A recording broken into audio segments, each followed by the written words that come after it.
Hello friends, അങ്ങനെ കുറച്ച് ദിവസങ്ങൾക്ക് ശേഷം പുറത്തോട്ടുള്ളൊരു ചെറിയ വീഡിയോ ആണ്.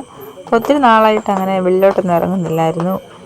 വെയിലും ഒക്കെ ആയപ്പോഴത്തേക്കും കുഞ്ഞുങ്ങളെയും കൊണ്ടൊന്ന് വന്ന് വെളിയിലൊക്കെ കറങ്ങി വരാമെന്ന് ഓർത്തു. അപ്പോൾ അവിടെ മിക്കപ്പോഴും പോകുന്ന സ്ഥലം ഉണ്ടായിരുന്നു. ഞങ്ങളുടെ അടുത്തുള്ളൊരു പാർക്കാണ്, മഴവിൽ പാർക്ക് എന്നാണ് പേര്. അപ്പോൾ ഇത്തവണ കുഞ്ഞുങ്ങളെയും കൊണ്ട് സൺഡേ ആയിക്കൊണ്ട് അങ്ങോട്ടാണ് പോയത്. അപ്പം എന്തുകൊണ്ടും അതിനൊക്കെ എൻ്റർടൈൻ ചെയ്യാൻ പറ്റിയ സ്ഥലമാണ്. അപ്പം നല്ല ഭംഗിയാണ് അവിടെ കാണാൻ തന്നെ. അപ്പം രണ്ടുപേർക്കും ആദ്യം ചെന്നപ്പോൾ തന്നെ ടയേർഡായതിന് ശേഷമാണ് നമ്മൾ ജ്യൂസൊക്കെ മേടിക്കുന്നത്. ചെന്ന ഉടൻ തന്നെ ജ്യൂസ് വേണം. അപ്പോൾ അതുമൊക്കെ കുടിച്ചിട്ട് ഞങ്ങൾ പെല്ലെ അങ്ങോട്ട് പോവുകയാണ്. അപ്പോൾ കാണുമ്പോൾ നല്ല ഭംഗിയാണ്. അതുപോലെ ഒത്തിരി കുഞ്ഞുങ്ങളെയും കൊണ്ട് വരുന്നുണ്ട്. സൺഡേ ഒരു ഈവനിങ് ഒക്കെ ആയപ്പോഴത്തേക്കാണ് പോയത്. അപ്പോൾ അവിടെ ഒത്തിരി കാഴ്ചകളൊക്കെ ഉണ്ട് കാണാൻ. നമ്മളെന്തൊക്കെ വീട്ടിലിരുത്തി കളിപ്പിച്ചെന്ന് പറഞ്ഞാലും അല്ലെ മുറ്റത്തിറക്കി കളിപ്പിച്ചെന്ന് പറഞ്ഞാലും കുഞ്ഞുങ്ങൾക്ക് ഇതുപോലൊന്നും എൻ്റർടൈൻ ചെയ്യാൻ പറ്റുകയില്ല. ഇതാകുമ്പോൾ നിങ്ങൾക്ക് ട്രാവൽ ചെയ്യാം, അതുപോലെ സ്ഥലങ്ങളൊക്കെ ഒത്തിരി കാണാം. പാർക്കിലാകുമ്പോൾ ഒത്തിരി ടോയ്സ് ഉണ്ട്, മറ്റ് കുഞ്ഞുങ്ങളുമായിട്ടൊക്കെ ഇടപഴകി കളിക്കുക. അതൊക്കെ ഒരു പ്രത്യേക മനസ്സന്തോഷമാണ് കുഞ്ഞുങ്ങൾക്ക്.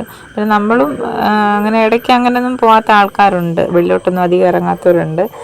അപ്പോൾ ആ കൂട്ടത്തിൽ എനിക്കും കുറച്ച് സമയമൊക്കെ അവിടെ ചിലവഴിക്കാൻ പറ്റി.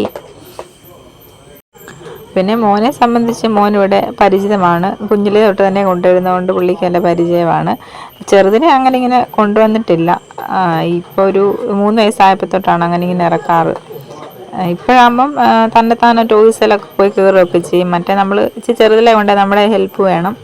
ഇപ്പം കുഴപ്പമില്ല, നടന്നു പോവും, അങ്ങനെയൊക്കെ ചെയ്യാം.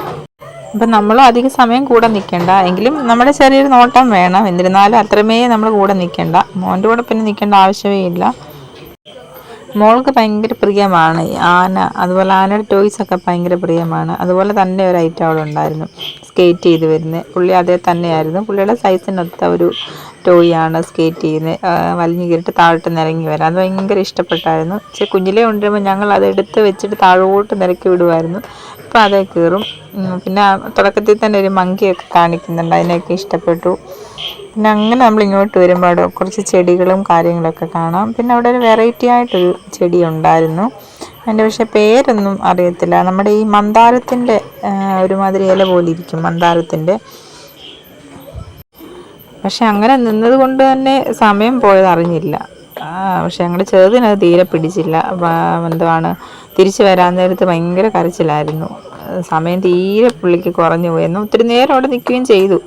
വെയിലാറിയ സമയം നോക്കി നമുക്ക് പോകാൻ പറ്റത്തുള്ളൂ. എങ്കിലും നമ്മളൊരു 6 മണി വരെ മാക്സിമം നിന്നു. എന്നിട്ടും ഭയങ്കര കരച്ചിലായിരുന്നു പുള്ളി വരാൻ നേരത്ത്. പോയ ആ മൂടൊക്കെ മാറിപ്പോയി. ഭയങ്കര സങ്കടമായിരുന്നു. പിന്നെ ഞങ്ങൾ നാളെ കൊണ്ടുവരാമെന്നൊക്കെ പറഞ്ഞ് സമാധാനിപ്പിച്ച് ഇങ്ങ് കൊണ്ടുപോയിരുന്നു. അപ്പോൾ ഇന്നത്തെ ചെറിയ വിശേഷങ്ങളൊക്കെ ഏതാണ്, ഇഷ്ടപ്പെട്ടാൽ കമൻറ്റ് ചെയ്യുക. അതുപോലെ ആ ചെടിയുടെ പേരറിയാവുന്നതുണ്ട്, അതും കൂടെ ഒന്ന് കമൻറ്റ് ചെയ്യണം. നിങ്ങളുടെ അഭിപ്രായങ്ങളൊക്കെ പറയുക.